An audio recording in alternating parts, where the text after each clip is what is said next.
Hello guys and welcome back to the FM Scout YouTube channel. My name is Steve or Hood Gaming and today we are going to be talking about the 5 things I wish I knew sooner in Football Manager this year. Let's get into it.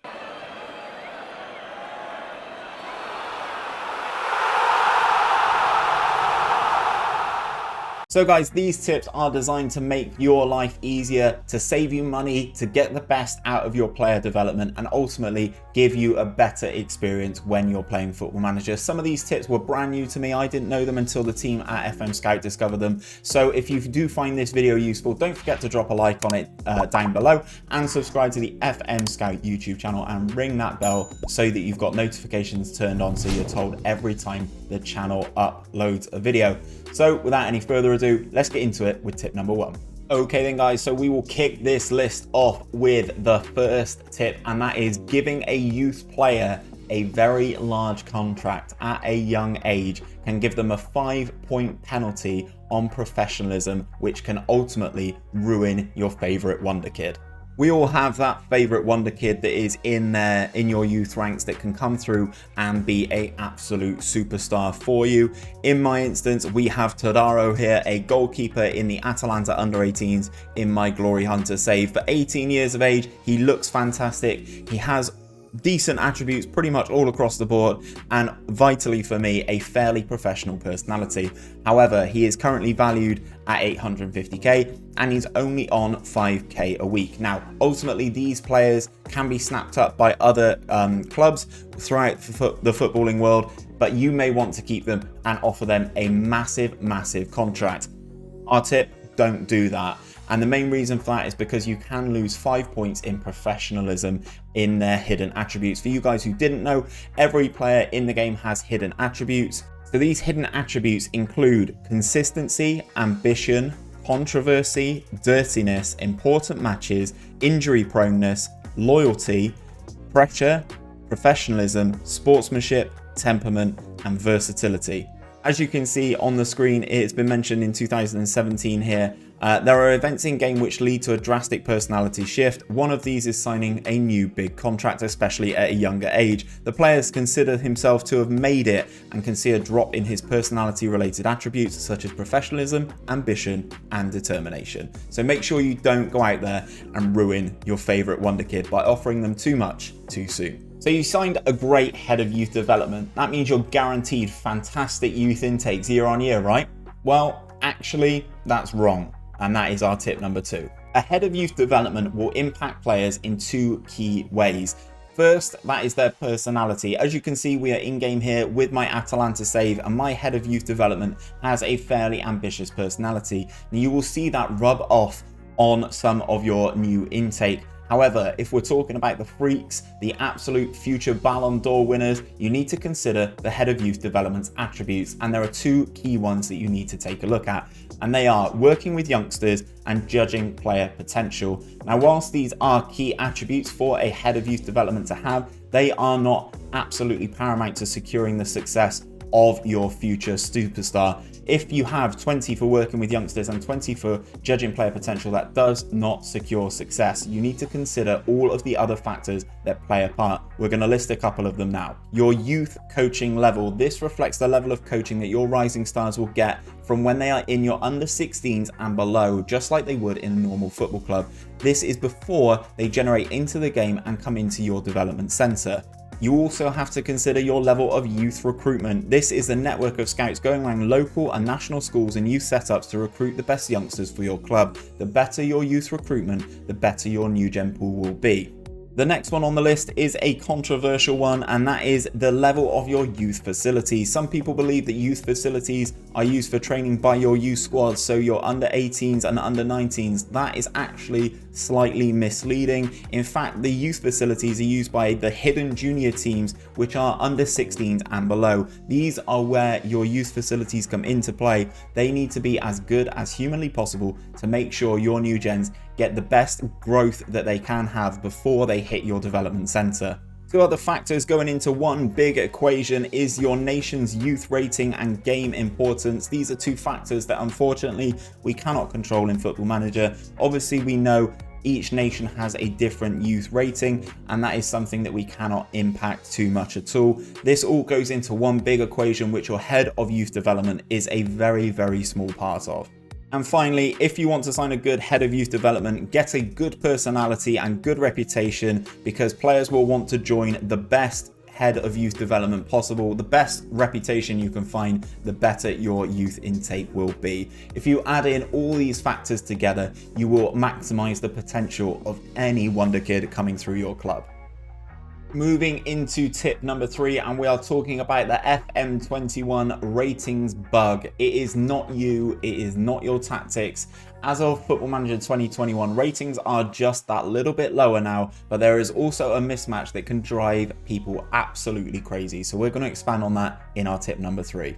So in FM21, Sports Interactive have changed the way that you are displayed the information of a player's rating in-game, and that is largely down to the inclusion of XG in this year's title. That means that the new normal is a lot lower rating than your average FM player will expect. So this has been explained on the Sports Interactive forums that the new average performance is now 6.8. This means any player above this level is playing above average. Someone playing in the rating of a 7 to a 7.2 is playing very well, and anything above that is fantastically well. This is also something that the players recognize. A player won't have an awful morale if they have an average rating of 6.9. They're still playing above average, and the game recognizes this. So jumping back into game, to give you an example, we are at Atalanta again. We have beaten Bologna 3-0, and you can see some real in-game examples of how we are taking a look at these player ratings.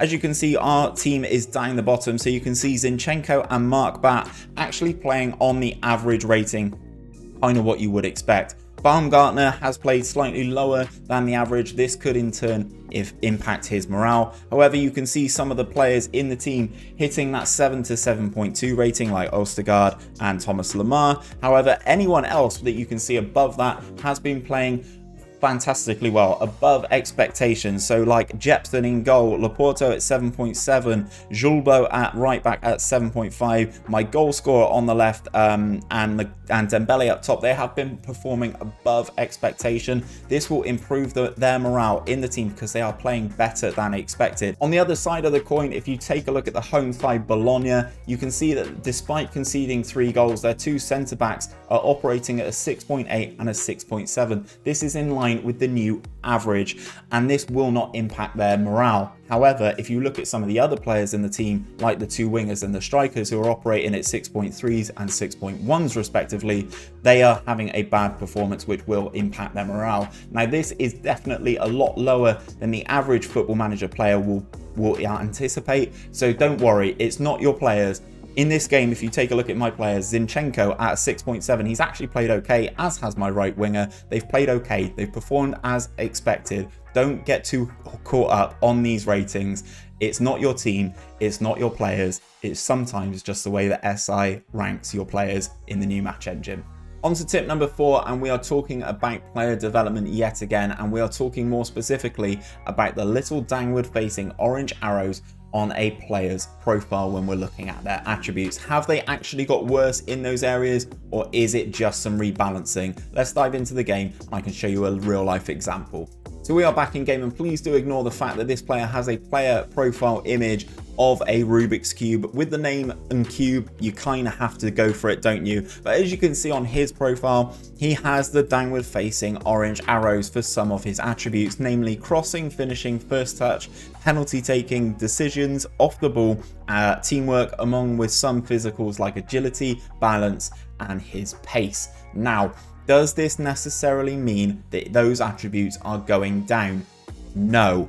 If his performances and his training rating is actually doing okay, as you can see here, his average rating for me is a 6.96, which, as we discussed in the last point, is performing on the average that is expected by Football Manager. So most likely the explanation for this is that it is just player attribute balancing. You can see this in many instances in the game when you have a younger player. It doesn't necessarily mean that they are getting worse in these attributes, but as you can see, Cube is only 20 years of age, so he is still not reached his final ceiling of where he's going to be. So it is just the game balancing his development as you would expect of any normal footballer. And finally, tip number 5 is talking about your player training and making sure that your players are training to their optimum capacity. If they are necessarily unhappy with training, that doesn't necessarily mean they are training poorly. So it can't just be me who gets these emails regularly from your coaches saying that you have players unhappy with training. I get them all the time, and as you can see, we have 1, 2, 3 players here who are reportedly unhappy with training at the moment and generally unhappy with the low level of training that they are getting. So now what we can do is we can go in and take a look at these a little bit more. When we go into our squad dynamics section, as you can see, everything is going very well in terms of the team cohesion, club atmosphere and managerial support. We are all doing very well, so the dynamic is fine. So as the morale in the whole squad isn't actually that bad, sometimes maybe you don't have to fix it. However, if we go back to the players who were upset, Thomas Lemar is currently unhappy with his levels of training. So we go into the trainings tab and you can see here, he is currently on half intensity, which is giving him a light workload. If he wants a little bit more levels of training, his current training level is a 7, so he is actually performing pretty well in training despite being unhappy.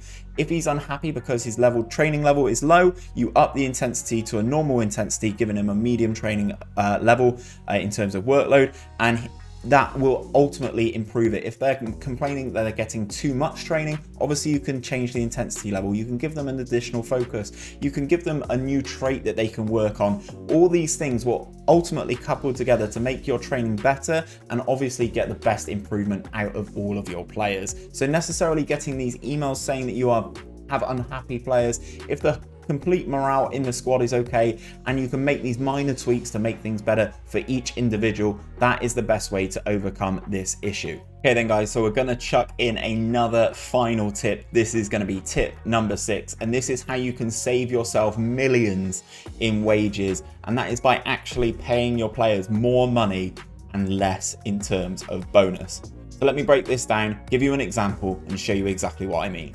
So then guys, here we have it. This is a new contract negotiation with a player in one of my, say, Sebastiano Leporto, or one of my centre backs in my Atalanta team. Now we are looking at negotiating a new contract for him, and this will come in as follows. This is the terms that have been his initial demands. Okay, so he wants a £77,000 a week wage.